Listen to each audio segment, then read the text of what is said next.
జిల్లాల ఏర్పాటు వాయిదా వేస్తారా లేదా? 1వ తారీఖు తర్వాతన చేయడానికి కుదరదు. వచ్చే నెల నుంచి వచ్చే ఏడాది నుంచి ఈ జనాభా లెక్కల సేకరణ ఉంటుంది కాబట్టి అప్పుడు చేయడం కష్టం కాబట్టి ఇప్పుడే చేసేయాలి. డిసెంబర్ 31లోపు చేసేద్దాం అనుకుంటున్నారు. బట్ ఇప్పుడు కొన్ని ఇష్యూస్ సర్దుబాటే మంత్రం అంటూ ఈనాడు రాసుకొచ్చింది.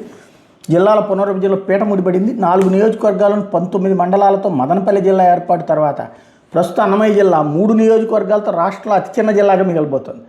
శనివారం చంద్రబాబు వద్ద జిల్లాల పునర్విభజన మీద జరిగిన సమావేశంలో దీని మీద చర్చ జరిగింది.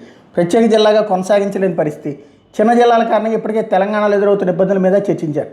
రాజంపేట నియోజకవర్గాన్ని వైఎస్ఆర్ కడపలో, రైల్వే కోడూరు నియోజకవర్గాన్ని తిరుపతి జిల్లాలో, రాయచోటును కొత్తగా ఏర్పాటు చేసే మదనపల్లి జిల్లాలో కలిపేందుకు ఉన్న అవకాశాలను పరిశీలించాలని అధికారులు ప్రతిపాదించారు. దీని మీద ప్రాంతాల వారీగా దూరాలతో సమగ్ర నివేదిక తయారు చేయాలని సీఎం సూచించారు. జిల్లాలు, రెవెన్యూ డివిజన్లలో మార్పు చేర్పులకు సంబంధించి ప్రభుత్వం గత నెల 27న ప్రాథమిక నోటిఫికేషన్ ఇచ్చింది. నెల రోజులుగా అభ్యంతరాలు స్వీకరించింది. రాష్ట్ర వ్యాప్తంగా వచ్చిన 927 అభ్యంతరాల మీద సీఎం, మంత్రులు, అధికారులు శనివారం చర్చించారు. కొన్ని చోట్ల మార్పు చేర్పులు సూచించారు. వీటన్నిటి మీద ఆదివారం మరోసారి సమగ్రంగా చర్చించి తుది నిర్ణయం తీసుకోబోతున్నారు. 29 మంత్రివర్గ సమావేశాలు ఆమోదించి 31న తుది నోటిఫికేషన్ జారీ చేస్తారు.